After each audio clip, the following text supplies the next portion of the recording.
Hey everybody, welcome in Monday afternoon edition Guerilla Sports Off Ice.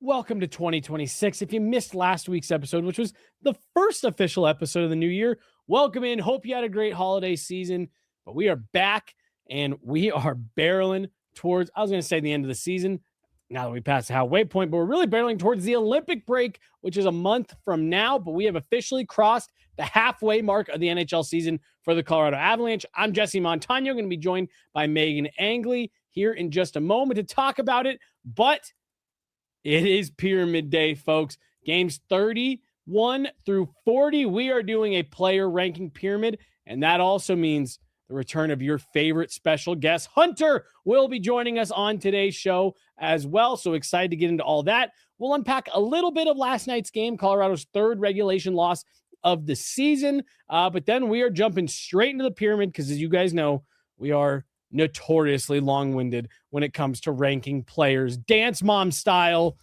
So let's do it. But I do want to start by telling you guys about our new friends over at Furniture Row. Furniture Row, family-owned company offering high-quality home furniture at a great value with a hassle-free shopping experience.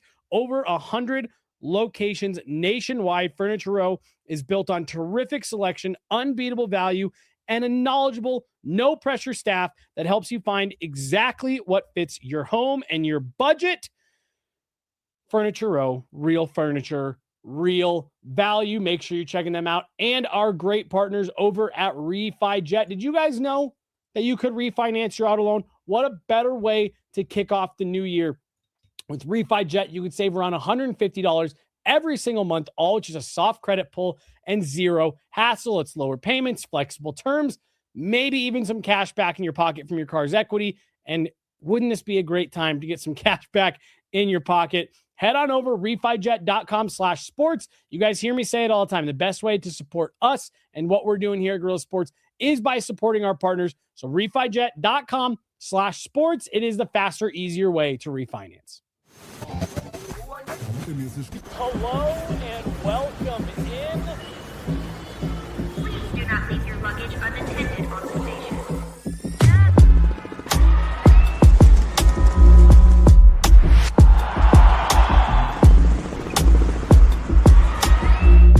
Welcome to the show.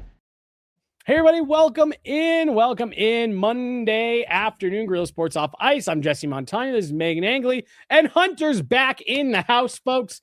Hunter, great to see you. We had to get you one last time before school got going again. Yeah. Had to. How was your New Year's? Pretty good. Pretty Stayed good. up all night. All night? All night. How late? How late were you up? Or did you pull an all-nighter? All nighter. All right. And then I slept all day, so. Hey, that's all right. Yeah, you know what? I'll put him on blast. My brother-in-law came over last night, and he has one of those Aura rings Yeah. that tracks your health and your sleep and all that stuff. And so he was like, I've been really into getting good sleep, making sure that my sleep habits are on point. Da da da da da. And my wife, his sister, goes, "Oh well, how much sleep did you get last night?" He's like, "Oh well, last night wasn't great for me." She goes, "Well, when'd you go to bed?" He goes, "I was up till like 6:30 In the morning? in the morning." Yes. And so I was like, Ooh. yeah, good thing you got that ring to help track your sleep, I guess. And it was just really funny because it was this whole, I'm trying to really watch it. And then he was up till 6 a.m. That's Pulling a crazy. Hunter over here. Pulling a Hunter over here. Classic. All right. Well, it's a player ranking pyramid show. Games 31 to 40. If this feels like a little bit of a quick turnaround, it's because it is. We did 21 through 30 a little bit late. So we're not that far removed from our last pyramid show, but this will officially get us caught up on track in terms of timing. We went a little too long from the first one to the second one. We went a little bit short from the second one to the third one to the fourth one. It doesn't matter. Math isn't important. But you know what I did want to ask you guys is if we're on board with counting the game from yesterday, which was technically 41. And that would still be a 10-game stretch. Mhm. And I think there are some important storylines from it that we can incorporate into the pyramid. Would it change your rankings at all? No. Perfect. And Then I yeah, don't let's think include it should change yours. I think No, it it didn't. actually reinforces some of the rankings completely you have to the top. agree. I completely agree. Okay, just for our viewers then, we'll officially put it to the 41 game mark and count the game from yesterday against Florida. Now my headline's wrong, Megan. It's okay, we can change it. This was deliberate to sabotage me. I can already the tell. internet is not forever. I can already tell. Oof. Hunter, I'll give you advice that my dad gave me. Granted, very different internet times. My dad told me and my sisters when we were on MySpace. Hunter's like, what's that? Yeah. And I'm probably going to say a second thing you've probably never had in your house. But he said, anything, my dad worked in IT at the time. He said, anything you put on the internet, you better be okay with that being printed on the front page of the newspaper. And I've lived my entire internet life with that in mind, which is saying something given that I pursued a career on the internet. But I always thought that was great advice. Yeah, it's great. Only advice. put things on the internet that you'd be okay if they were on the front page of the newspaper. Yeah. Now, again, I doubt you've ever picked up a newspaper, but the point still stands. I mean, I think I stole my neighbor's newspaper during the cup run. That's fair. I still have every newspaper. I just found them again. They were in the back of my side table. I just found them again. So I'm like, those are good newspapers to have. I'm not here to condone stealing, but if you need a newspaper during the cup run, what else are you going to do? You know what I mean? So we don't have to spend a ton of time on it because we will get into it a little bit as we go through the rankings. But the Avs do lose their third game in regulation of the season yesterday at the hands of the Florida Panthers, second game of back-to-back. Final score is 2-1. So they've still only lost by more than one goal once this season.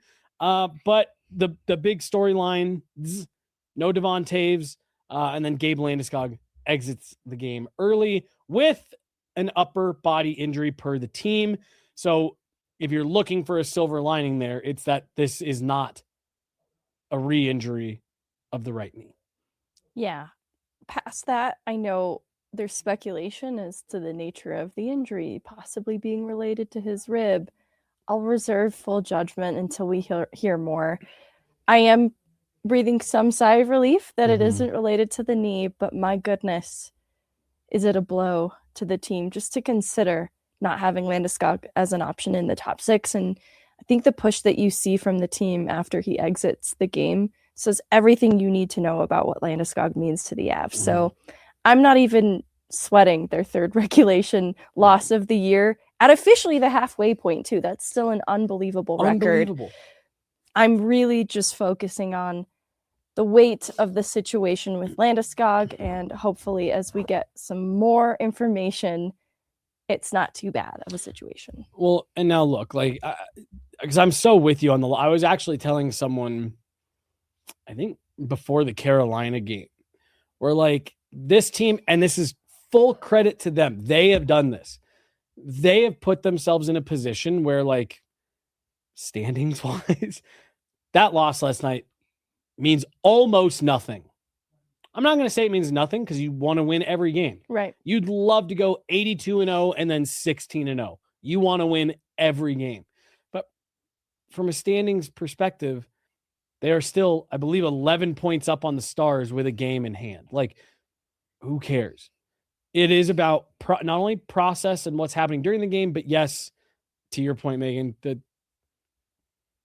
the health of Gabe Landeskog, because I thought that was him leaving that game. I thought noticeably zapped some energy from the group. And I just think we've been reminded this year what he means to this organization.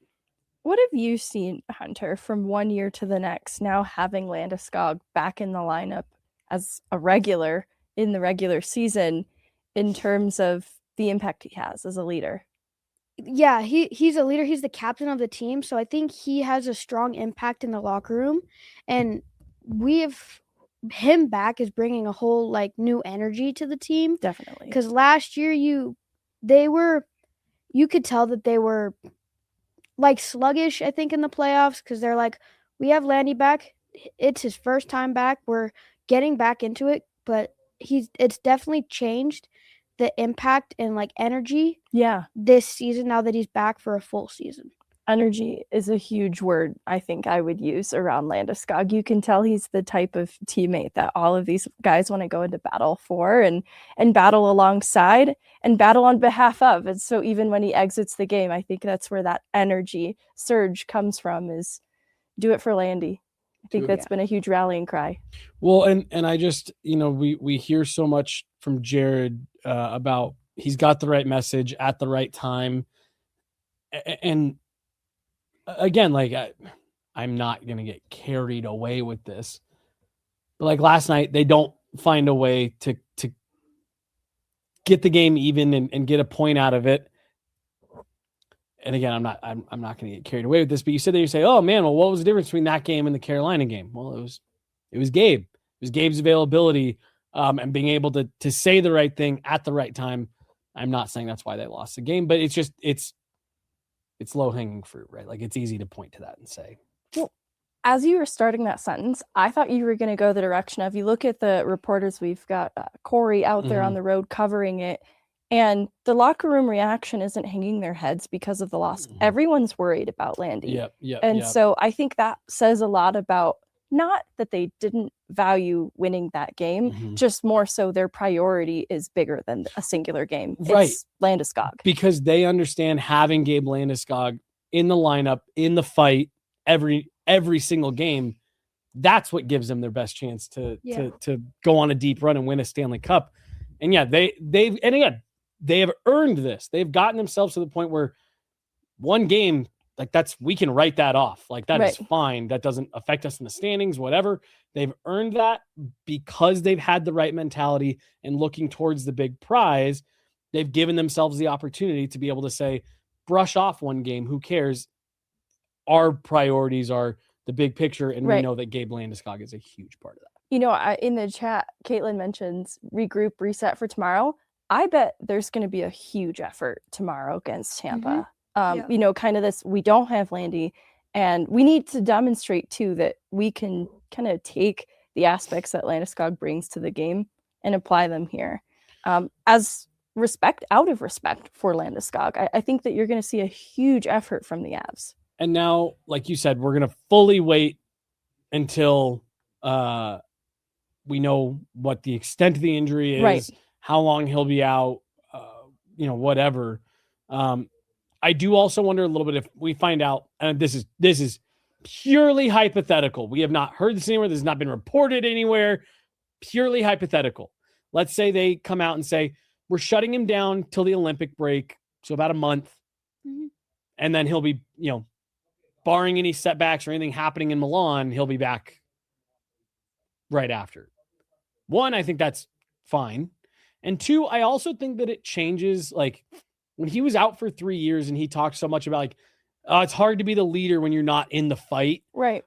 If you're out for a month, that's very different versus I'm out indefinitely and I don't know when I'll be back. I think it gives perspective, like in knowing that there was a point in time that he was out and he didn't know if or when he would return. When there is that expected return to play, I think everyone can breathe a sigh of relief, and it gives the perspective of, you know what? We'll be grateful that it's not worse because we've seen what that looks like. And so I think the team can absorb that kind of an absence with a little bit of gratitude that he'll be making his return. And we just need to dig deep in this next stretch, and it's opportunity to kind of test their mettle, see what they're made of. Look, this team hasn't had to face a ton of adversity this season. Here's some adversity you gotta go through here. Yeah. Anything else from either of you on last night? No. All right. We're going to hit one more little pit stop and then we're going to get onto the pyramid. World Juniors are going on right now. And I won't lie. I don't follow World Juniors in quite the way that I did before. One, partially because the Avs don't have 8 guys there anymore. And two, just, we get caught up in all this, but the Avs may not have 8 guys out there anymore, but they have one who made his presence felt yesterday for Czechia in the semifinals. A 3-point night for Max Karan, knocking off Canada to punch a ticket to the gold medal game. Scores a goal and then picks up a helper. Megan on the game winner. How about Max Curran? I'm excited for him because he had an interesting year. Like, he was traded ahead of this season to the Edmonton Oil Kings. So he was going to get this clean slate. He came into the rookie tournament over this summer, and I think that there was growth in aspects of his game, and you can see the mold for the type of player that they want him to become. He's a really big player. He was, drafted as a centerman, but has been getting some versatility on the wing this last year. And so I think they'd like for him to round out this power forward mold. And I think being able to make an impact then on this kind of stage, best on best among his peers, is a really great next step for him. I think that, he had huge academic goals, and he finished his coursework this last year. So that kind of also opened opportunity for him to just focus on hockey going into this year, because he got excellent marks in school. So to his credit, he was a dedicated student. He finished his schoolwork. Now he's focusing on the hockey. And I think that it just opened up this year for him between the clean slate with the Edmonton Oil Kings. And it paved the way then for him to have an impressive tournament. Now, a goal, 4 assists in these 6 games, and they're staring down a medal tonight. So I'm sad I didn't tune in for this World Juniors more. But I will certainly be watching tonight, because I think he's an intriguing prospect. If he can be center depth down the line, I'd love to see him return to being utilized as a center a little bit more moving forward. But I'm excited to see him play with a little bit more physicality than we've seen in the past. I think the next step for him too is the speed component. And he's so young that that's a level of his game that he can continue to build out. Not so different from where Taylor McCarr started in his journey to where he is now. I think that he could follow a similar but different path. 6'3", 187 is where Curran is listed. And yes, and in 28 games so far this season with the Oil Kings of the WHL, 11 goals, 35 points. Former 5th round pick for the Avs. Feeling all right about where your 5th round pick is at right now developmentally. I mean, if you look at a Taylor McCarr, where they drafted him and then where he got to by the end of his college career, it's exciting then to imagine where Max Curran can go if he's already making this kind of an impact in an international tournament like this. Max Curran was the player of the game yesterday in that semifinal matchup. Tonight, gold medal game, Czechia versus Canada. Max Curran will be there. So the Avs are off tonight. If you need your Avs fix, check out Max Curran going tonight for Czechia. Okay, it is time, the moment you've all been waiting for. It's pyramid time. It's pyramid time. Games 31 through 41. We're getting going here. Some changes from the last pyramid. Nothing, I would say, overly drastic, but Hunter and I were talking about it as we were putting the graphics together. Again, more of the same of this isn't a pyramid like it was last year where guys at the bottom needed to be better. Right. This is the Avs have 4 lines, 3 pairs, and 2 goaltenders that are playing all year right now. So again, this is just where we're seeing the team's effectiveness over that 10-game stretch. And like I said, they've made it. So the pyramid has taken on new meaning this year. Yeah, and I like it. It's a positive spin, because even the guys not on the pyramid, there are arguments to be made for things I've liked over their last 10-game stretch. Whereas before it was like, the guys not on the pyramid, you know what you did. Right. And even we had a couple last year when there were struggles and stretches of that season where it was like, even if you made this pyramid, if you're on the bottom rung, like, step it up. Come on. Right. It was almost like a shameful thing to be there. Yeah. Just he's not on this pyramid because he barely played. I thought Bardakov's had 2 really good games. I was actually just thinking the same thing. In this last game in particular, there was a play where he forced a turnover in the neutral zone just with a well-placed laid hit and limited minutes, so it's hard to make an impact. But when called upon, I think that he's seizing that opportunity, and that's exactly the kind of attitude he has to have, because this team is so deep. The opportunity is not going to be quite as abundant as it is on other teams, but it means you get to play with the best NHL team in the league. That's right.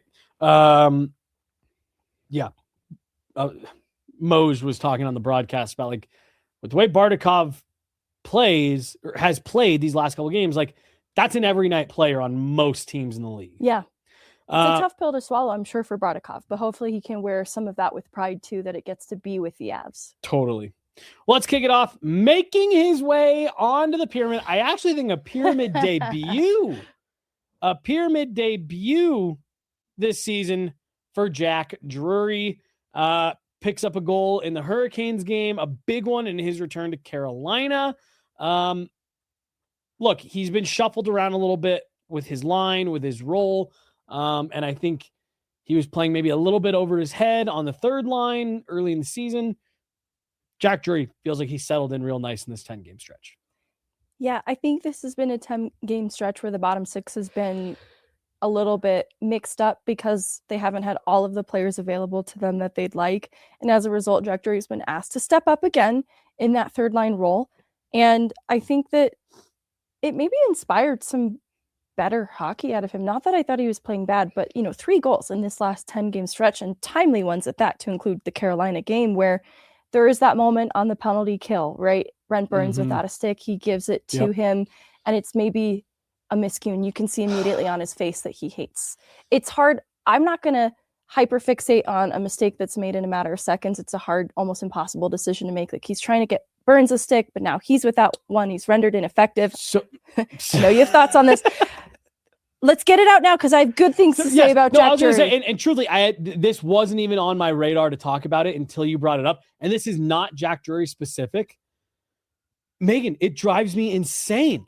It drives me insane, especially because he gives up his stick and then he makes a great sliding block. And it's like, awesome. Get back on your feet, go to the bench, get a stick, get back in the play. Because there were 2 times after that. And again, this is not a Jack Drury specific issue. He just happened to be the one that this happened to on this play where he's in the right spot, but he can't do anything because he doesn't have a stick. Go get a stick. Go get a stick. You are just as useless without one as you are for the 5 seconds that you're absent before you come back. Go get a stick, and Jack Drury would maybe even be higher on the pyramid. No, I'm just kidding. Oh, my that's goodness. A total joke. That's a total joke. Oh, my total goodness. joke. But it drives me crazy. And I know you've heard me complain about this for years. Great shot block. Go get a stick. It's tough because it maybe speaks to where the margin of error is for this team too, with how well they are making decisions every other step of the way, because it's 2 great decisions followed by just the wrong one. Right. So Jack Drury, where I wanted to go with this, those 3 goals in this last 10-game stretch. It's my only gripe with him over these 10 games. It's redemptive then to get the goal in that Carolina game. Absolutely. What stands out to me is the goal in the LA game. In addition to that, I know that there's a Corey Perry power play goal earlier in that game. Not his fault. Not even remotely related to anything Jack Drury did on that kill. He is excellent on the kill later in that game. Again, really well-placed blocks in reading the point. And he gets the game puck out of that. I think in part, the goal. I think it was his work on the penalty kill late in that game that earned it for him. And so I think over this last 10-game stretch, it's not to be understated then the work that he's been doing to help keep that kill as strong as it has been, league best for a, top 5 conversation consistently throughout this season. Jack Drury, a part of that, Brock Nelson, a part of that. And then Brent Burns, a part of that as well. But I thought he deserved some flowers for all of those things put together. Yep. And a goal in that Nashville game as well. I think really, really strong stretch from Hunter. We didn't talk about Jack last time. 1, where do you fall on players going to get a stick once it's broken? And 2, give us your thoughts on Jack Drury. Like Megan said, 3 points. Well, 3 goals, which 3 points in the last 10 games, which have come at good times. Yep. I think he's doing better than he has been in the past, 20-something games before this. He's been, I think, coming back to Carolina was a good, motivator. Yeah, okay, guys, why you didn't, why would you trade me? I was fine here, but I'm back with the best team in the league. Let me show you why you shouldn't have traded me. And why would you, just get a stick? Just get a stick. Hunter gets it.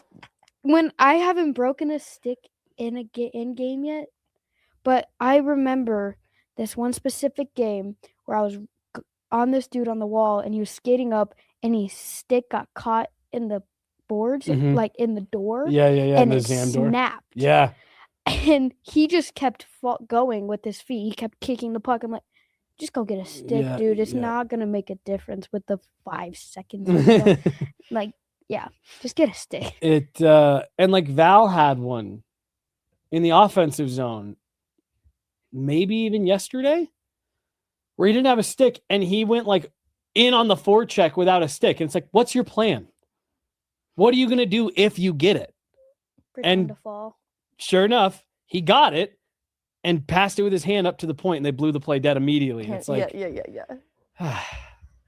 Just get a pass, slide in, no kicking motion. Yeah.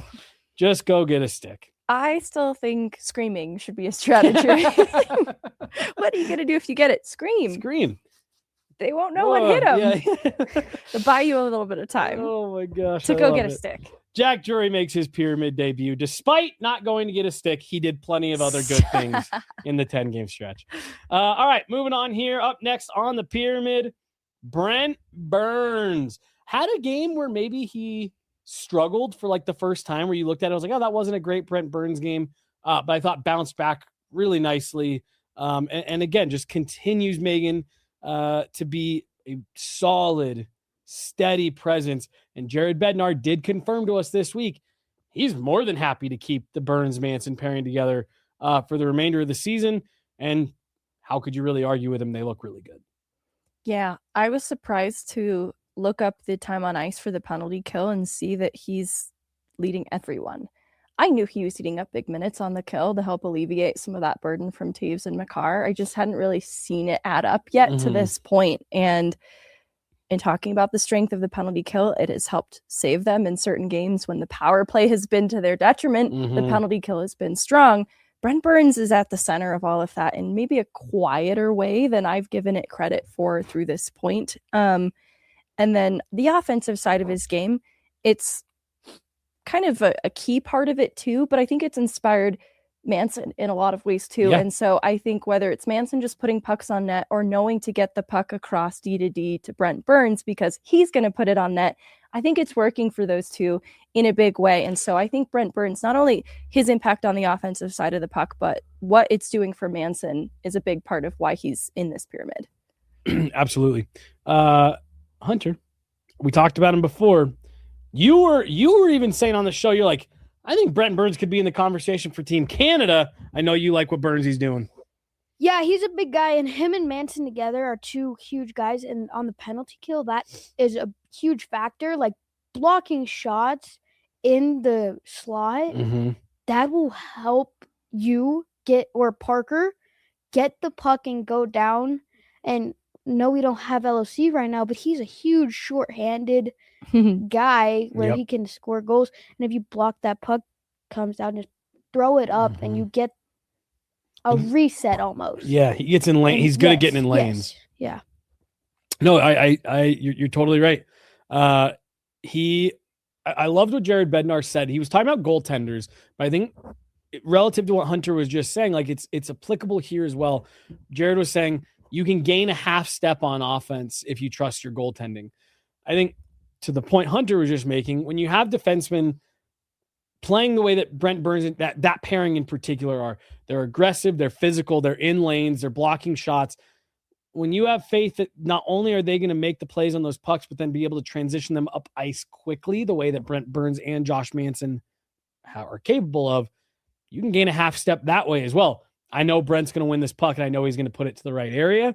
So no, good call out there from Hunter. Hey, these guys are not only able to get in front of pucks, but they have the puck skill to make plays with them.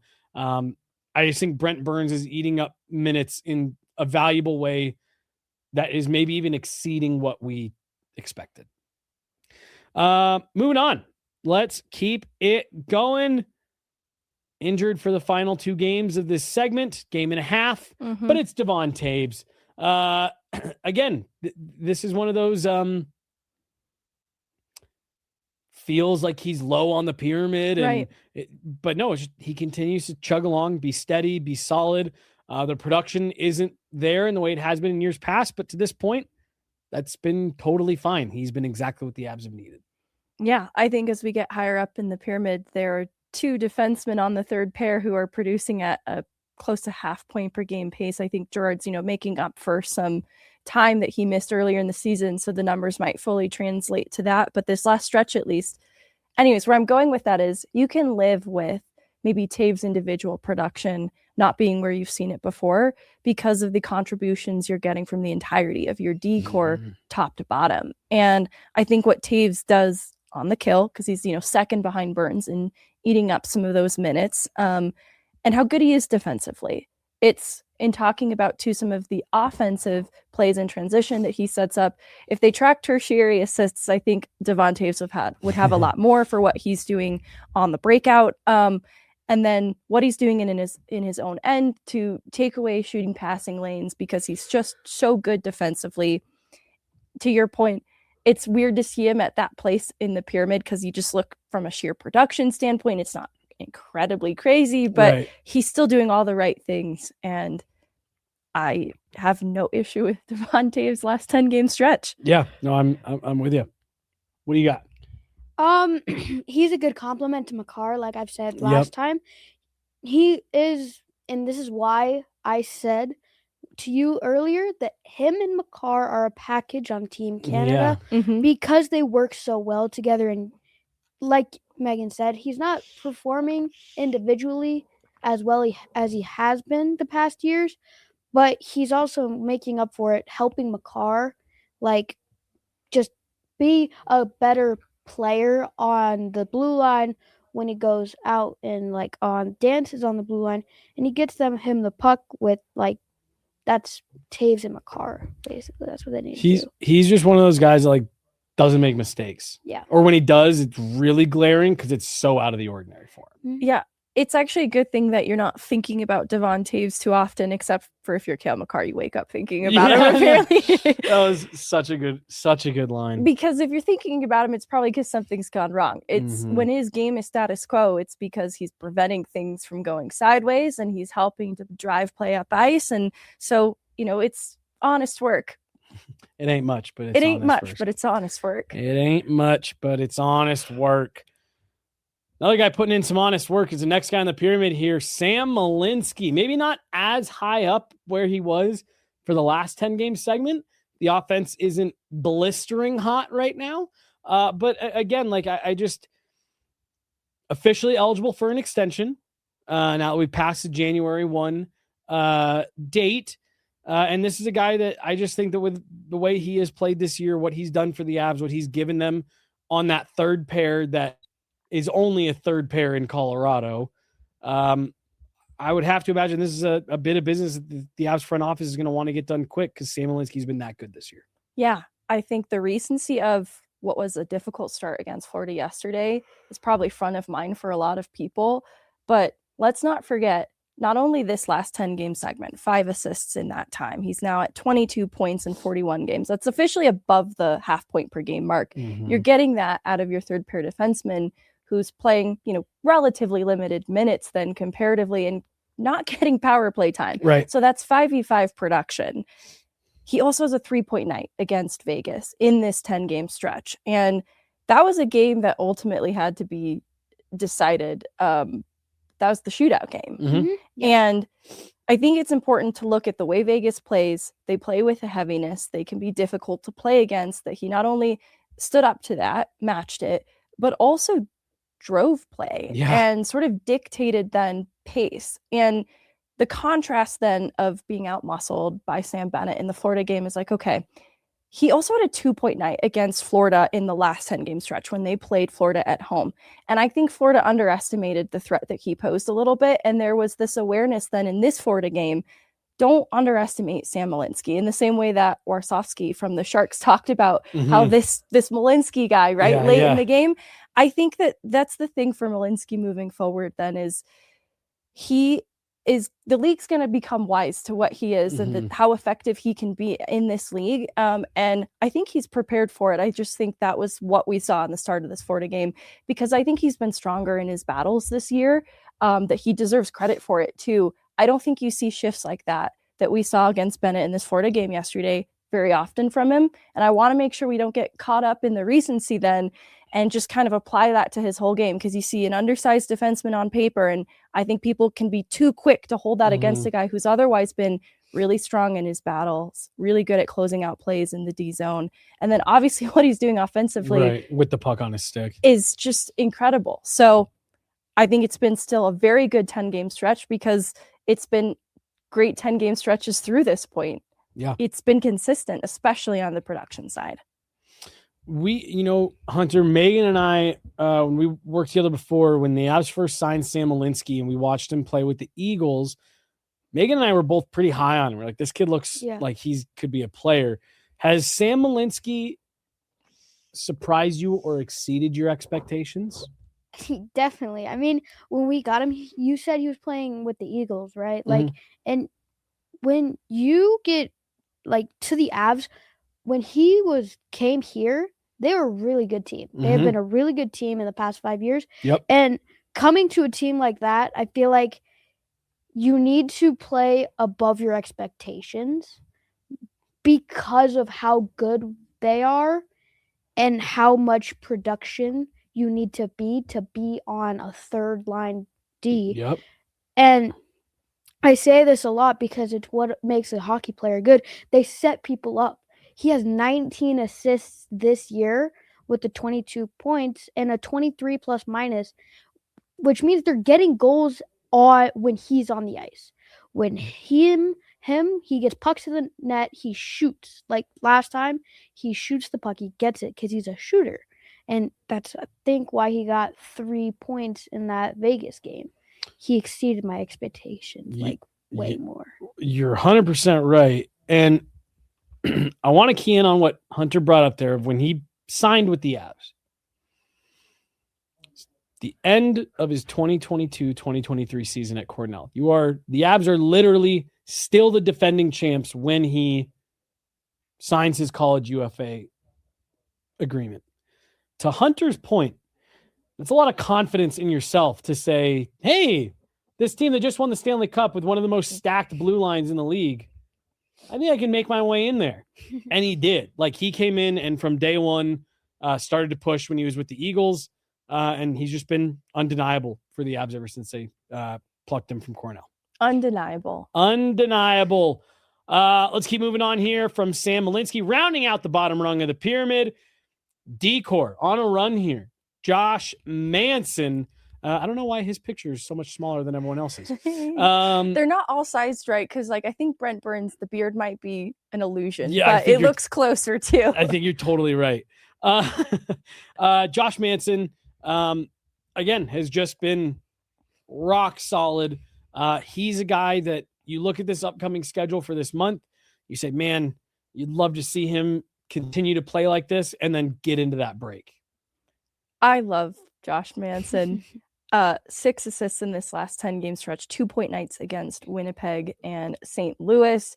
I think the thing that works to his advantage is this team is so deep in how it is constructed that a lot of teams have trouble deciding what threat to address on the ice every shift. It's, all right, Nathan McKinnon, Cale Makar obviously need to be cognizant of those players that I think that teams are just trying to catch their breath. And so I think that they're trying to catch their breath. They see Burns, Manson, the offensive threat that they pose is maybe lesser than the physical impact, right? And I think Manson has been using this to his advantage a little bit. There will be times where I think teams expect him to take the pass option because of the other offensive weapons that are on the ice in a given shift. And he's shooting instead from the circle. And he's activating, he's driving a little bit deeper, he's shooting from the circle. And so I think that he's just building out a little bit of that deception, because the puck skill, it's been this sneaky component in his game that I think he's really using to his advantage right now. Do you not?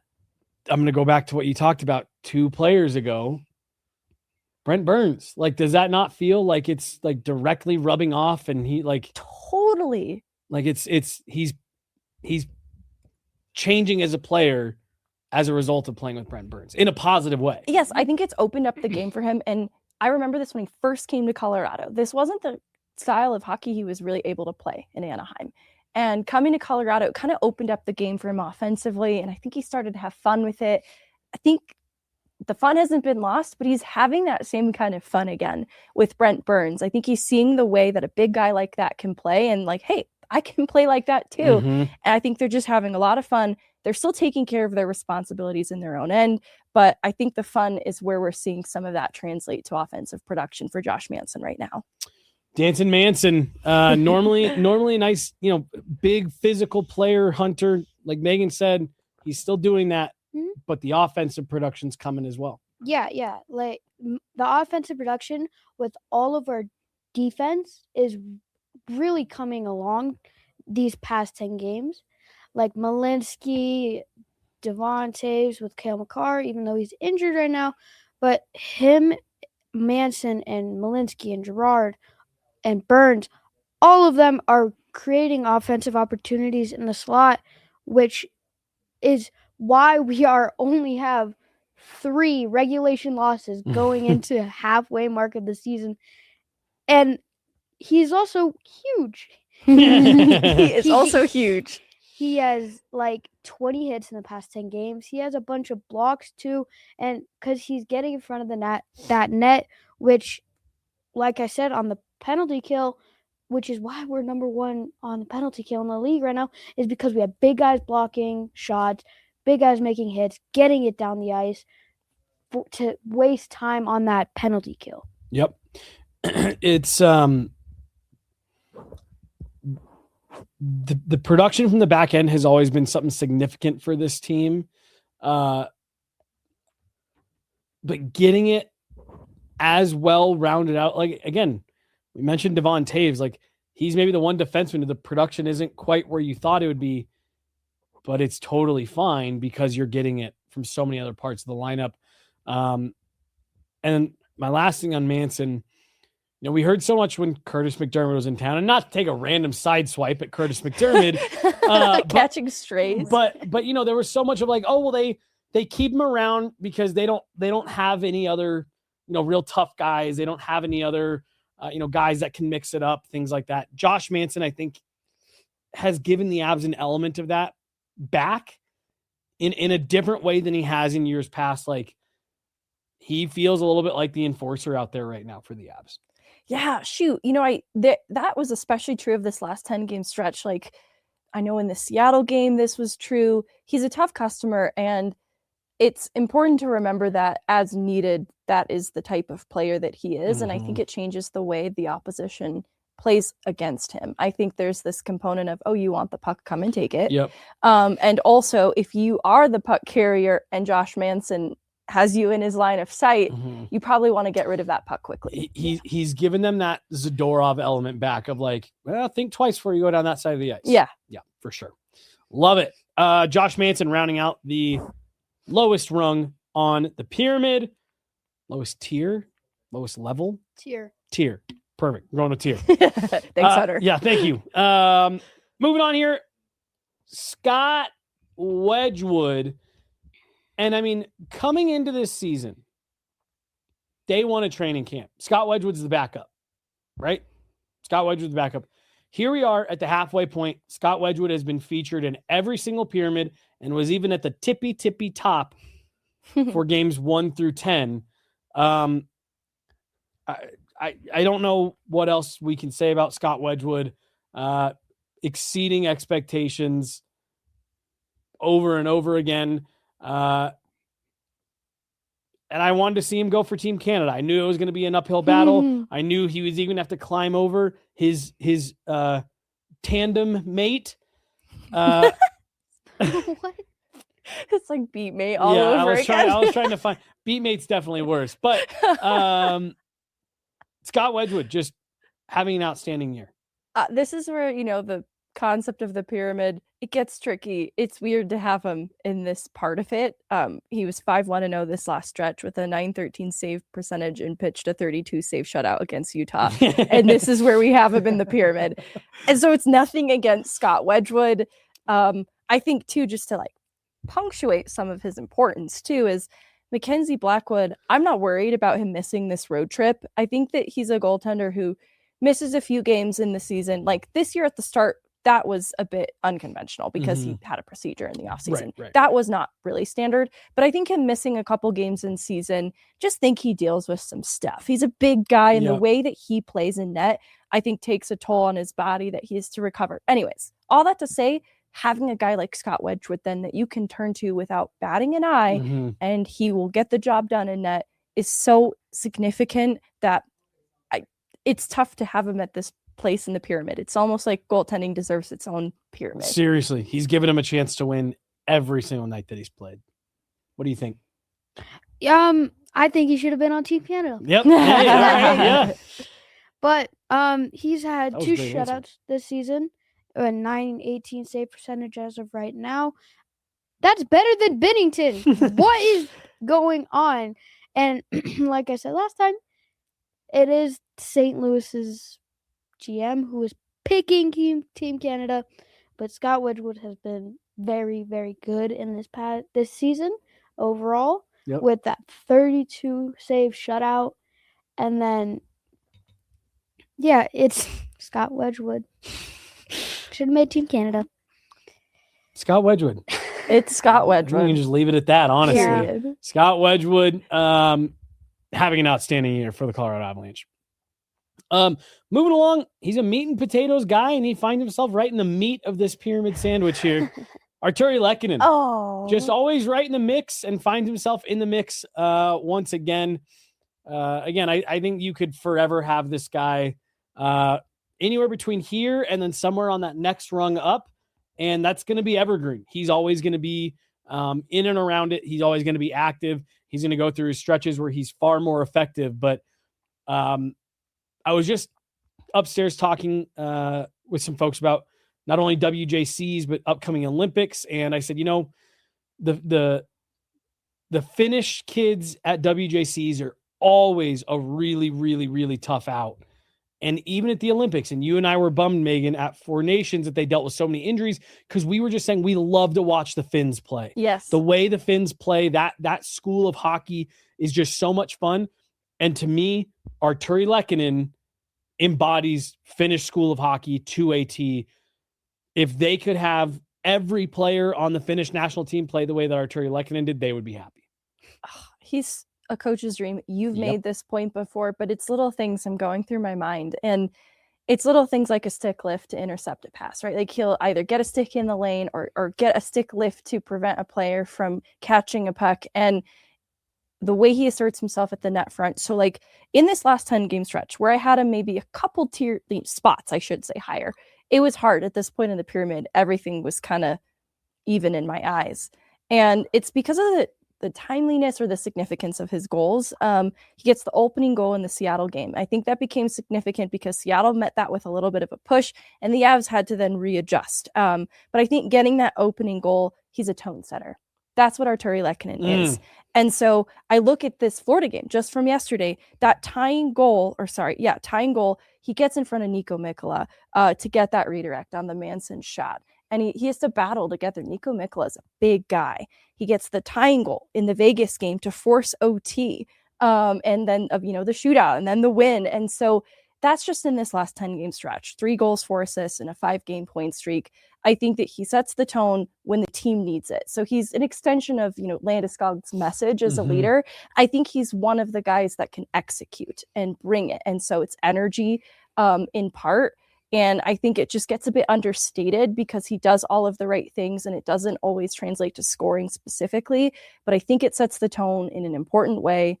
And we would we'd still love this team, but you would feel differently about the Avs if they didn't have Arturi Lehkonen. Totally. He's the glue of that top 6. And he makes a lot of it go because he does have the skill ability to score a goal from the bumper spot like he did in Vegas.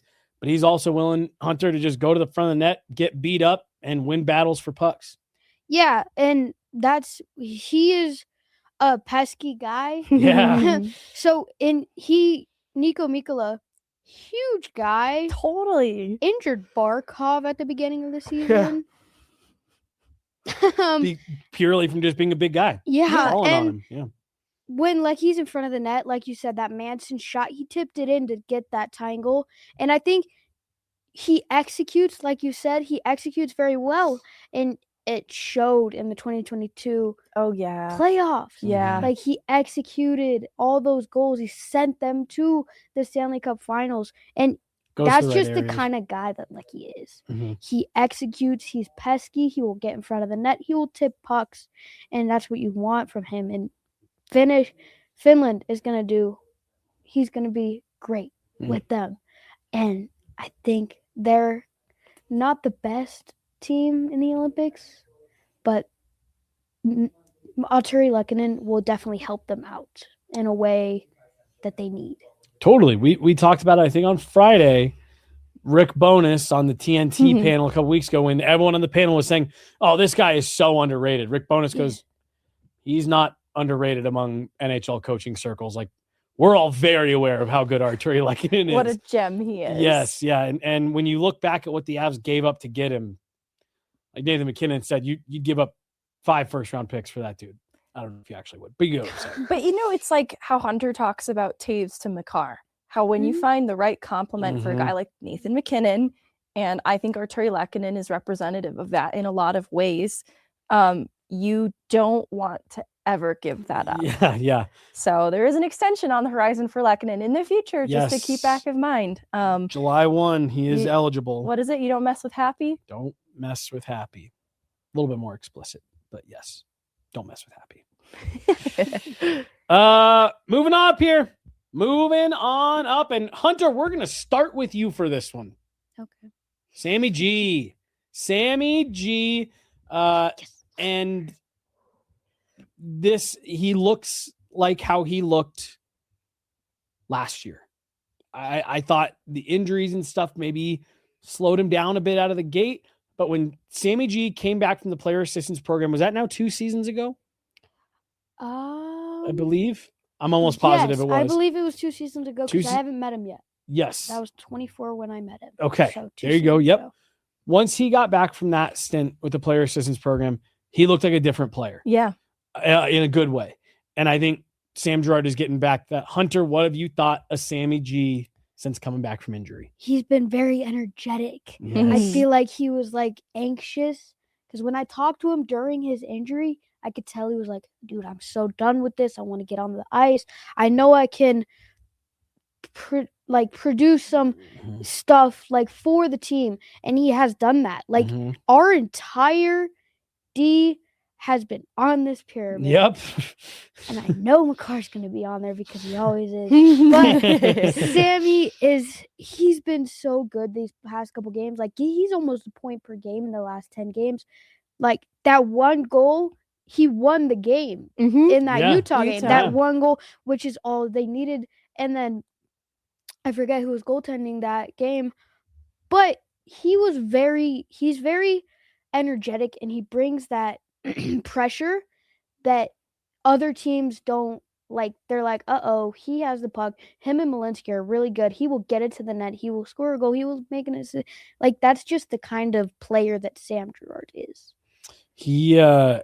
I think this has been some of the one of the better stretches of hockey we've seen from Sam Girard in a while. And he's involved. He's active in that pairing with him and Sam Malinsky's been outstanding.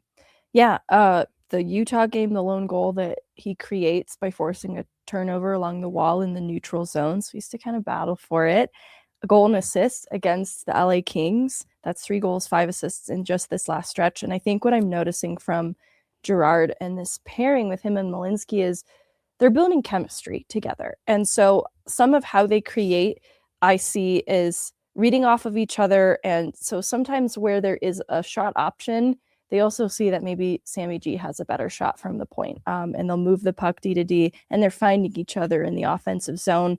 And I think that's what's working for them so well, too, is they recognize the shot option when they have it versus not, and they're able to find each other very well. And something that I didn't mention with Malinsky that I notice in his game a lot is the significance of a stretch pass that goes tape to tape. And that's why you want D who have that kind of puck skill, because it's the kind of thing that maybe you take for granted because, you're just not even worried about that pass connecting, that outlet finding the guy in the neutral zone. With Girard and Malinsky specifically as a pairing, I'm not worrying about that because they have tremendous puck skill. And I just want to, like PSA, don't take tape to tape passes for granted. The Avs have built a puck moving D core, and that's not always normal. It's not always normal. Sam Girard, to Hunter's astute observation, is the 5th defenseman to appear on the pyramid, and it's probably a pretty safe bet that there's going to be one more. We sure love them. I honestly don't have much to say about this next one. He's just quietly chugging along and producing every night, and that's literally all you're asking out of this dude right now. It's Marty Necas. I think his defensive game has been stronger than people will give credit for, probably including myself, given what I just said about producing. But look, we talked about it, Megan, in the summer. You want to see this guy producing night in, night out, finding ways to get on the score sheet, even if he maybe doesn't necessarily bring his A game. That's what Marty Necas is giving you.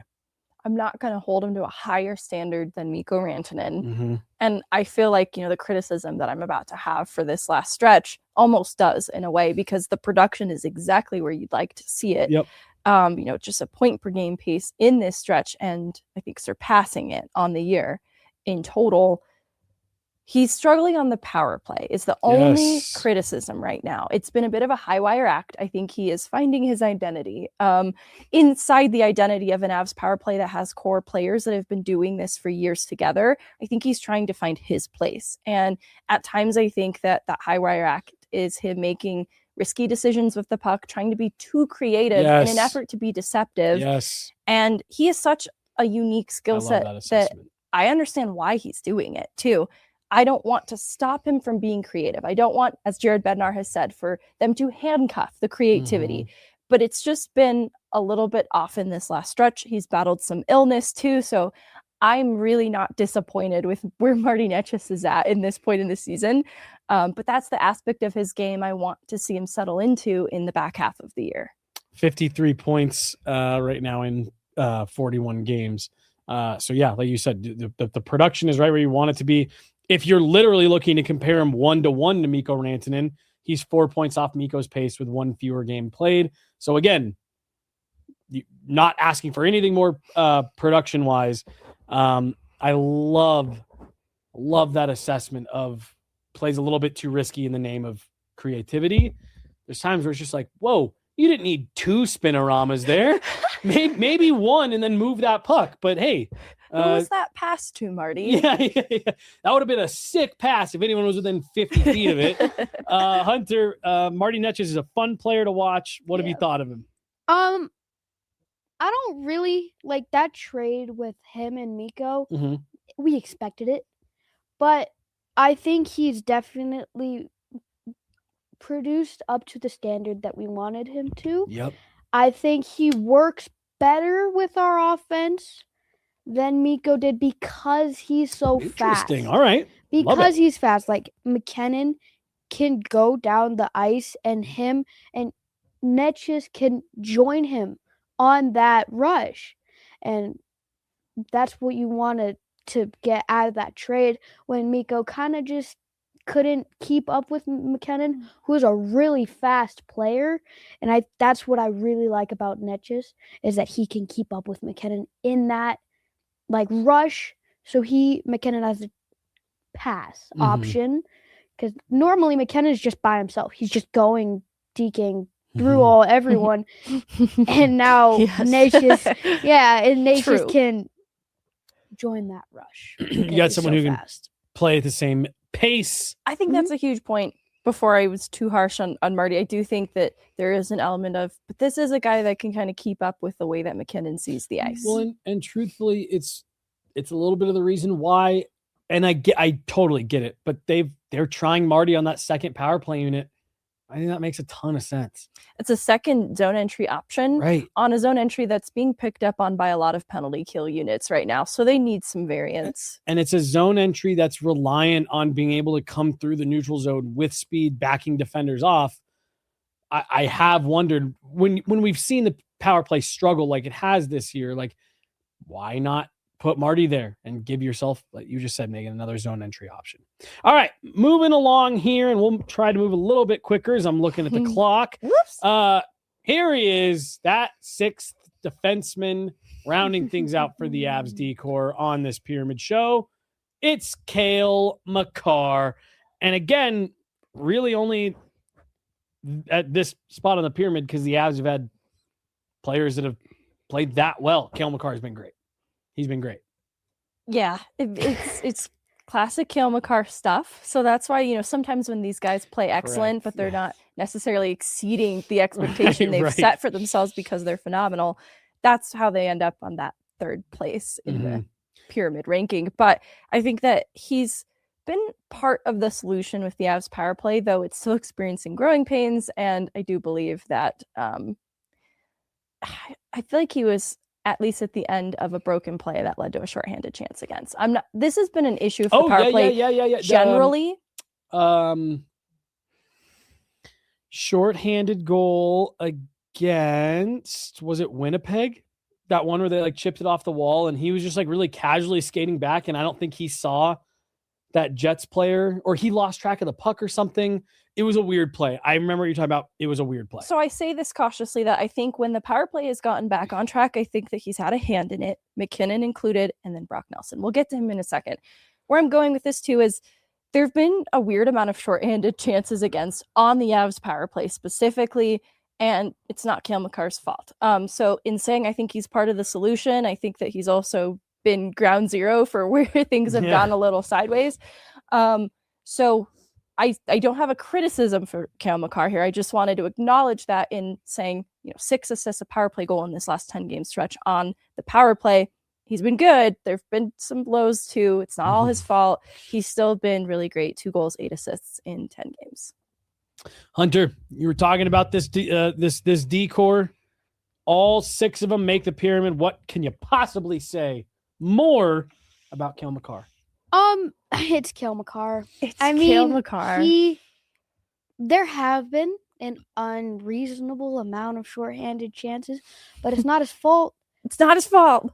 It's just we are playing really good teams on this 10-game stretch with Vegas, Carolina, and Florida. We don't have the best power play.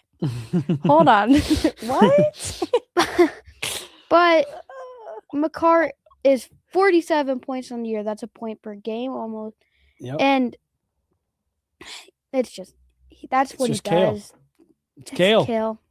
He I think the way that Meghan we could have just left it at that of like sometimes these guys for the Avs are so good that even when they play an excellent stretch of hockey, it's like, oh well, that was nothing. Yeah, Cale Makar just plays excellent every night, so I guess it's just pretty average for him. And I think that's a little bit of what you have here. That's how Joel Kiviranta ended up on top of our pyramid one time. Made Team Finland. I mean, he did make Team Finland. That's right. He did make Team Finland, which I'm gonna go back and. They don't have a bunch of NHL players. In the NHL, there's not a bunch of Finland players. They have a guy on D who is not in the NHL. Let me check. I don't know what league. Yeah. He's from the Liga, yeah. Do you mean to tell me? No, sorry, I'm not going down this path. Who? Do you mean to tell me there weren't like Finns in the AHL that? Well, so I think this is where you start to get into the what are the next best league conversations. And I do think that they try to bring some of their own kind of thing. Like, again, I remember before Finland and Sweden had as much representation in the NHL as they do now. Those teams used to be half NHL and then half either Liga or SHL guys. Like, I think those national teams like to try to throw a nod to their guys that stay home whenever possible. That makes sense. Okay. Oh, all right. Extension? UC Saros. Or I'm sorry, Eustace Annunen. Oh. 2 years, 1.25 per. Sorry, I got the notification for... I saw big juice out of the corner of my eye. Yep. I got the notification for an extension. I didn't know who it was, but yeah. Justus Annunen sticking around. Speaking of Finns, sticking around. Fins and goalies. Fins and goalies. It's a pretty good combo. All right, we said it.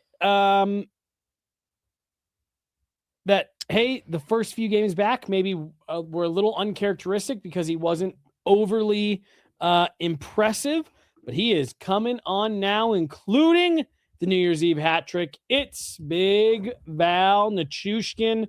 Looks like he's starting to settle into his game here. And when he's playing the way that he was on New Year's Eve, that is an unstoppable player. That is a version of Val Nichushkin that we sat here with Arif Dean, Colorado Hockey Now, saying that version of Val Nichushkin, I'd take over Mikko Rantanen.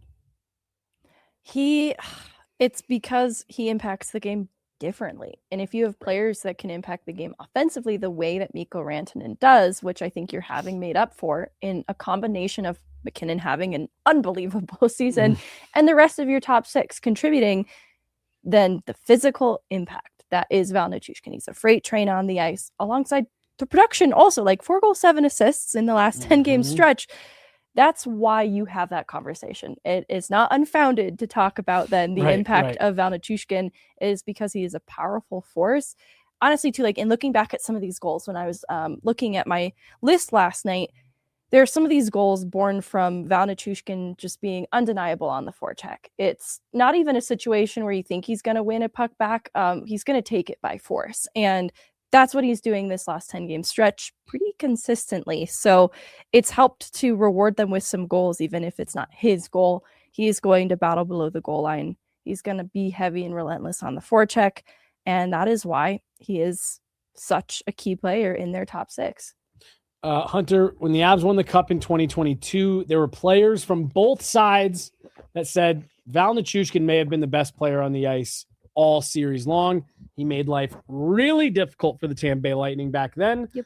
And I was getting a little reminiscent of that version of Val watching the game on New Year's Eve. Yeah. A hat trick on New Year's Eve. That's the Val we like to see.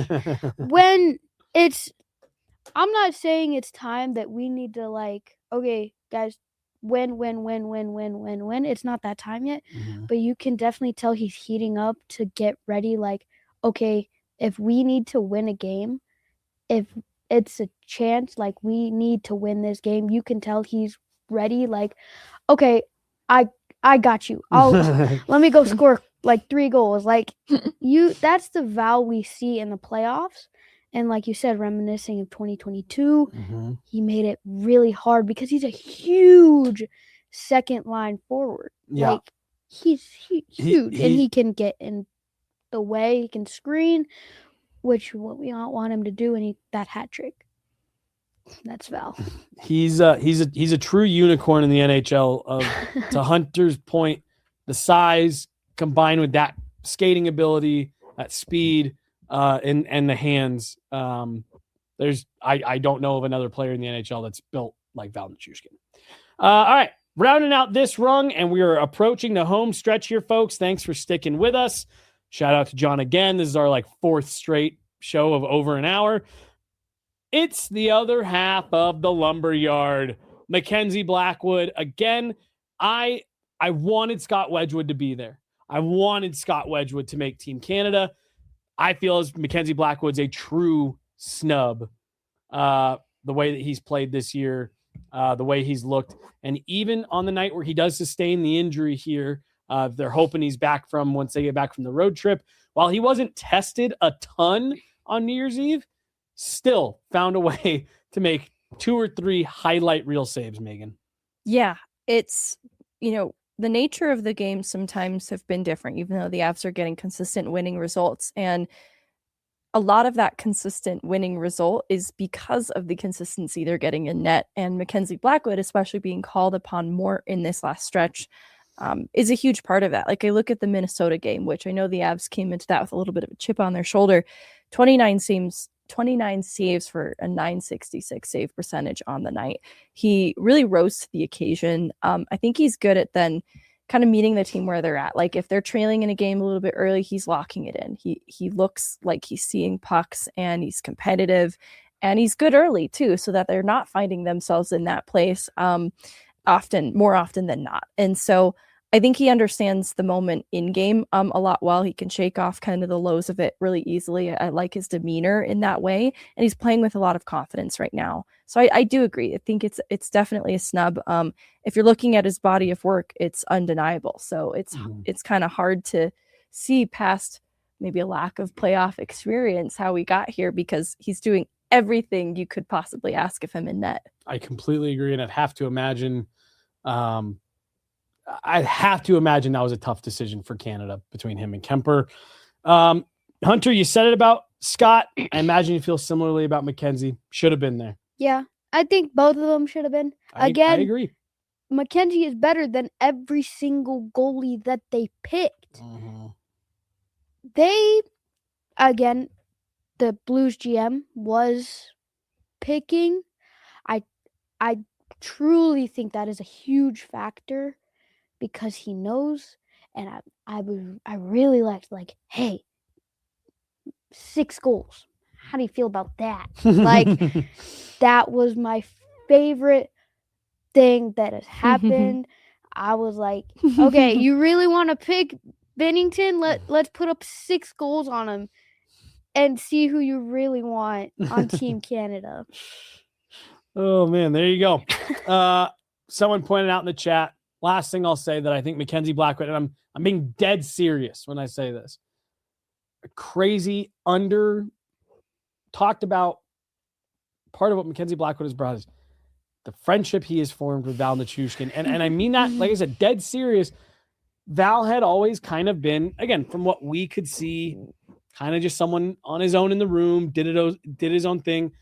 He yells back and forth across the room with Mackenzie. They make jokes. They get other people in on it. And I think Mackenzie Blackwood has helped bring Val Nichushkin out of his shell a bit, which I do think is not insignificant given the events that have transpired the last couple of years. I think it was good for Val to have a buddy on the team, and I think someone who's kind of helped break some walls down. I think too, like in talking around the locker room, hey, were you guys just a little extra motivated to support your goaltender after the Team Canada results? And everyone had a very diplomatic answer. Of course, we didn't talk to Val, and he has no skin in the game. Right. So I don't think it's a coincidence that he got a hat trick. I completely agree. All right, let's round this out here. Moving on. And this was a player, Megan, that this was kind of my request that we have him here, because I just think, like, truthfully, as long as he's playing, you're going to have a hard time talking me out of this guy not being any lower than this right here. And it's Gabe Landeskog. I think, we talk about intangibles and stuff like that. I really don't know if there is a way to measure the value that Gabe Landeskog brings to this group. You could honestly tell me, Jesse, I think he needs to be number 1 on the pyramid for the rest of the season, and I probably wouldn't push back on it. I think the result through this point, right, 3 regulation losses at the halfway mark, has everything to do with Gabriel Landeskog being back on this team. I had him lower in my pyramid, so I'm going to be transparent about that. But there's so many things to consider beyond just the production, which has been good in this last stretch.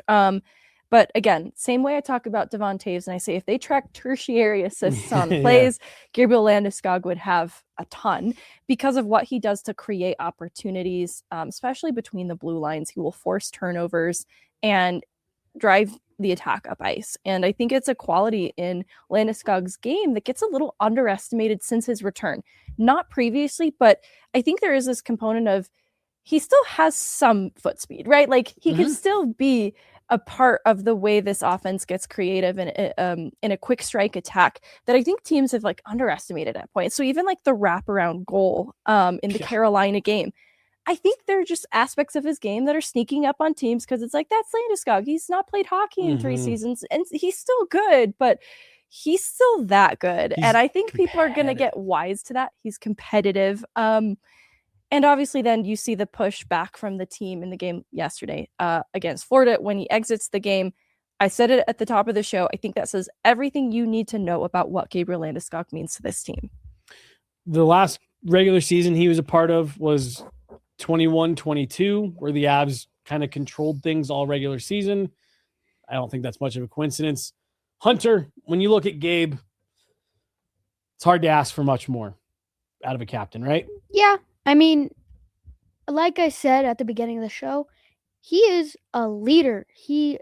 I think the energy has definitely changed since he's been back, which is, of course, because he's the captain of the team, and he's not the captain for no reason. He definitely gets the guys going when they need to get going. Like, if they're like, oh man, we're down by like 2 goals, like Landy's there, like, guys, come on, put your heads up. We're gonna get it back. We are a good team. It's not like we're the San Jose Sharks. Dang, San Jose Sharks swipe. Oh my God. Curtis McDermott catching strays. Now San Jose's in the mix. Okay, San Jose is self-explanatory. I mean, no, but we get your point for sure. Totally. Like, we are a good team. We will get back into the mix when we need to.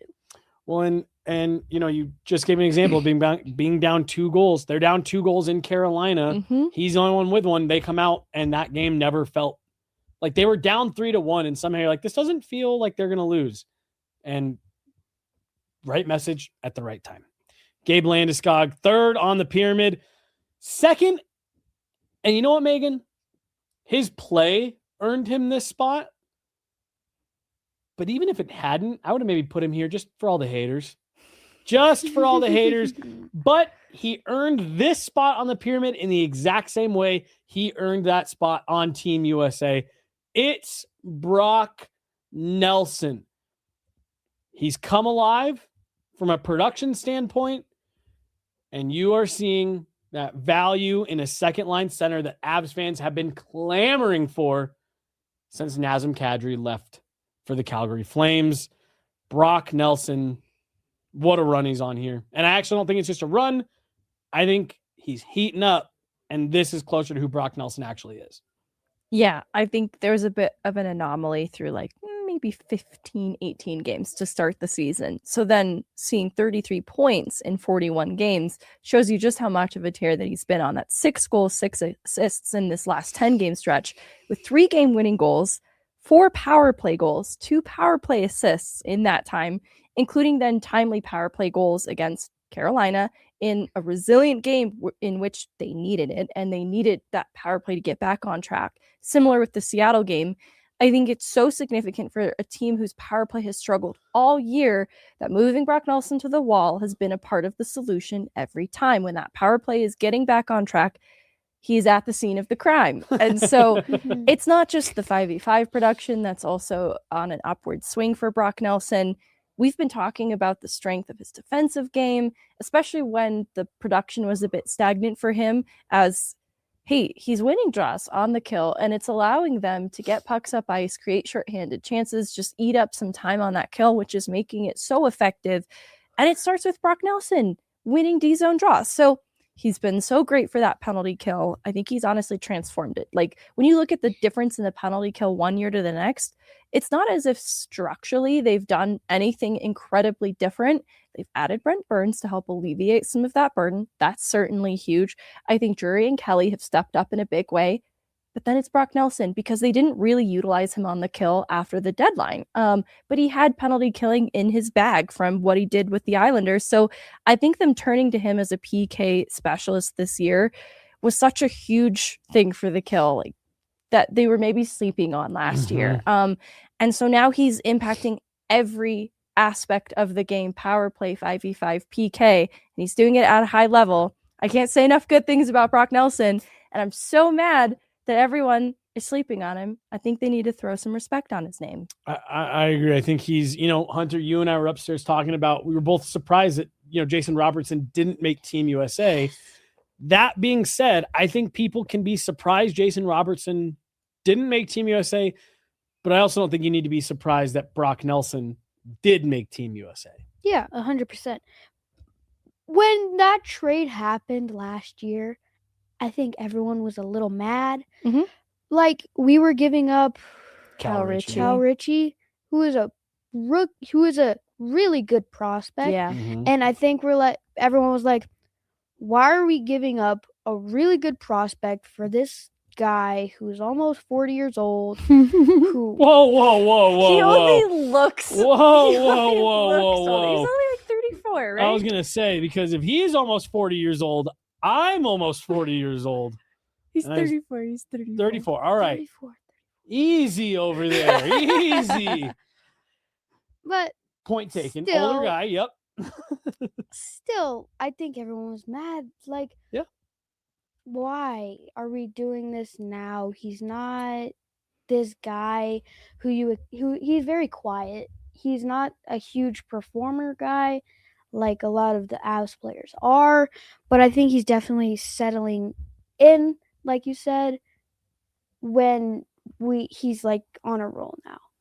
He's an understated player who does a lot of things well. And I think that's so much of the response that you saw in the Olympic stuff was like Brock Nelson. It's like, yeah, clearly you haven't been watching because he's steady. Even when he was struggling at the beginning of the year, maybe it wasn't overwhelming, finding ways to produce, finding ways to be effective.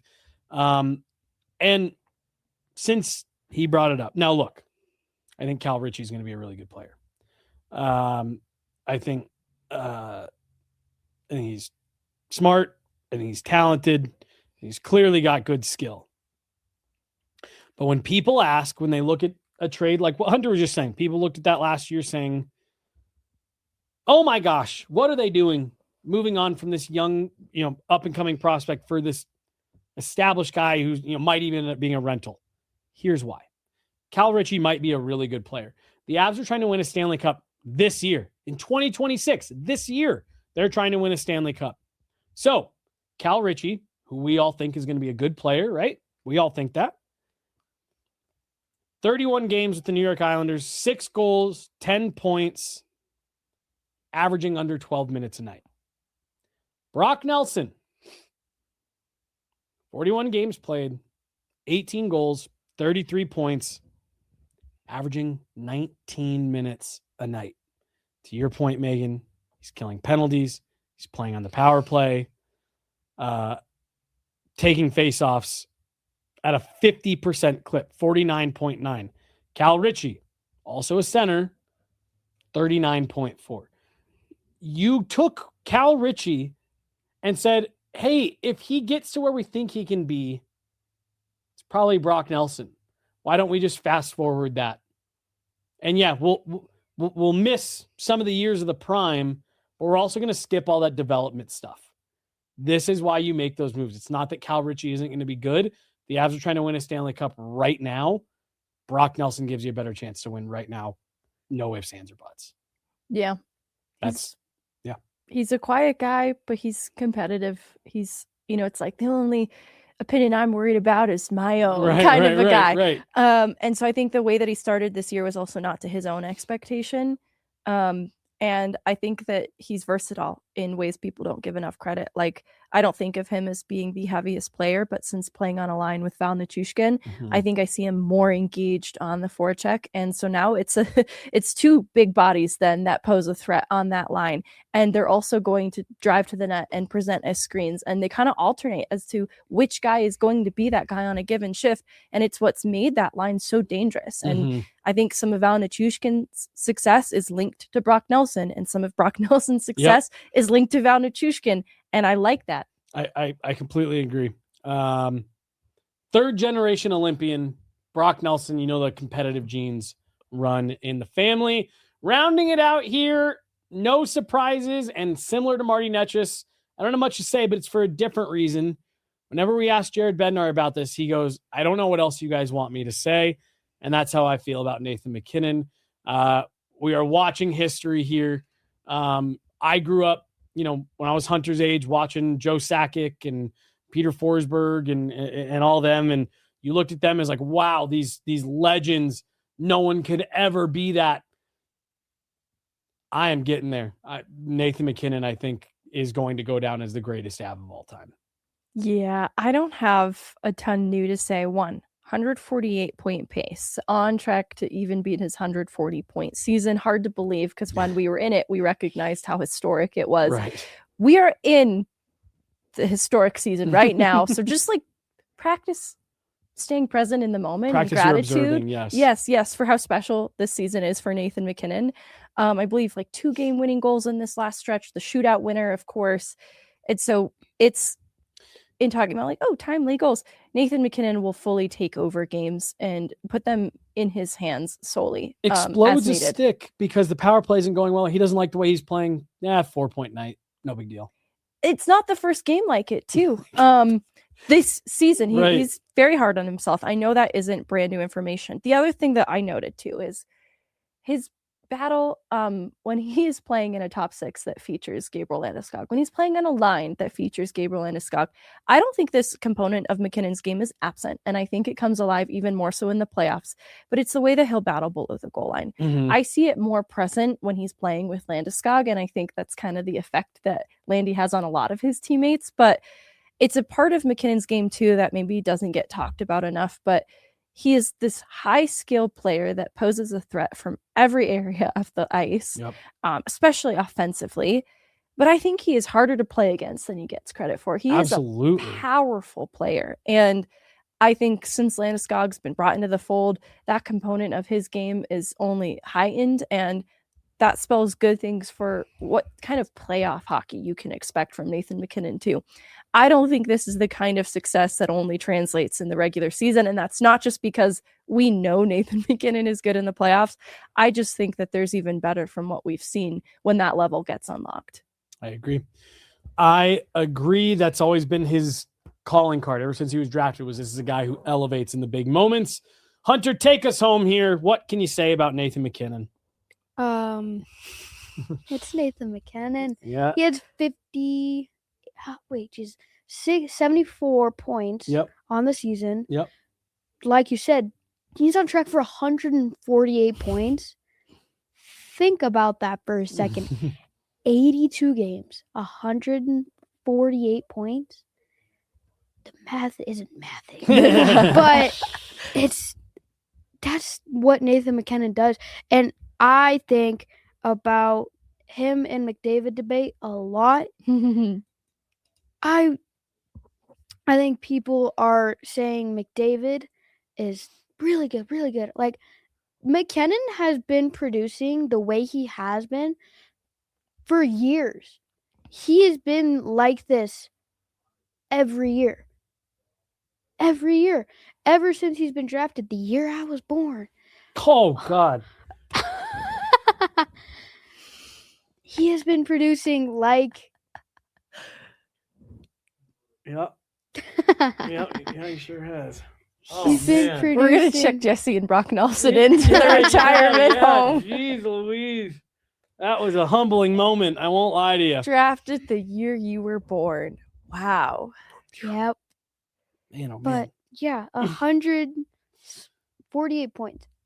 He's been doing that he's been at least 100 points for a while because he's Nathan MacKinnon. He does that every year. Like, you cannot all he does is go points, and that's MacKinnon.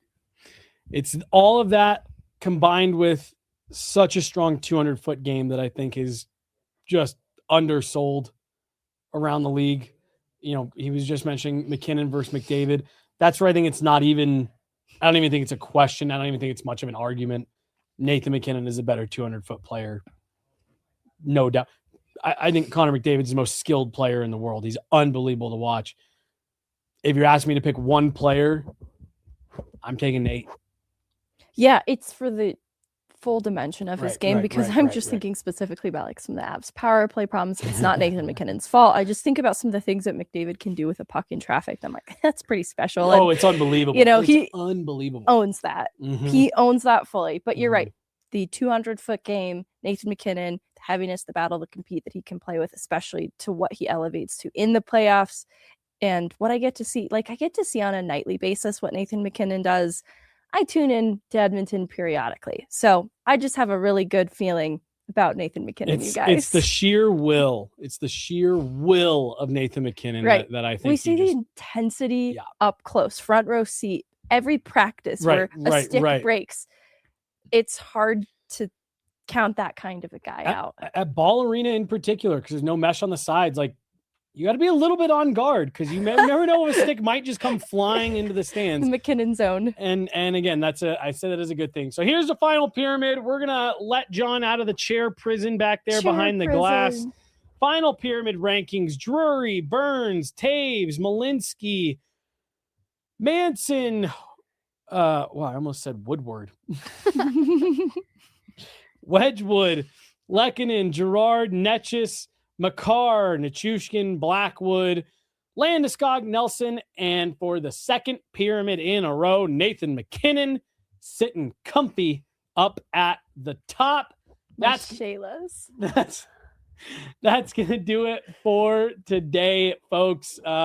Hunter, thanks for coming back by, dude. Yeah. We'll have you on for the next pyramid. Yeah. Do good in school. Yeah. Okay. That's... French and science. Oh, all right. Is that what you're in? Are you in French? I love French. My teacher is the best French teacher ever. He's 6'9". All right. Love it. Very tall. That's He's a cool guy. crazy. Nice. Heck yeah. Well, enjoy school. We'll have you back again. Yeah. Have you back when you're back on break. But that's going to do it. I'm Jesse Montano. She's Meghan Angley. We've had Hunter hanging out with us here over the holidays. We've absolutely loved it. So big shout out to him. Big shout out to Dog Nation for getting us hooked up with Hunter. That's going to do it. RefiJet.com/sports and go check out Furniture Row, our newest partner here at Guerilla Sports. For Megan, Hunter, John behind the glass, thanks so much for tuning in, guys. We'll talk to you later. Have a great week. Bye. See ya.